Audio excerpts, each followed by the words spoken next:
Hello বাঙালিস, কেমন আছো তোমরা? ভিডিওতে অনেকেই আমাকে সানফ্লাওয়ার ড্রয়িং করতে বলেছিলে। বক বক না কইরা বানা। আচ্ছা, বানাচ্ছি।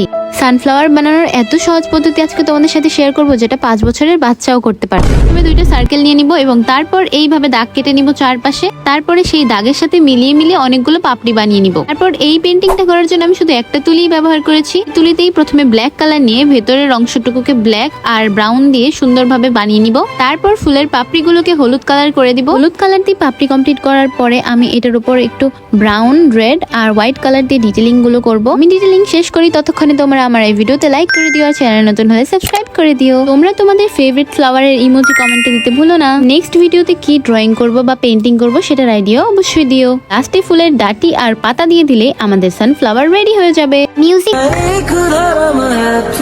जो तू नहीं तो ऐसा मैं चेहरा कि जिसकी खूबसूरती मांग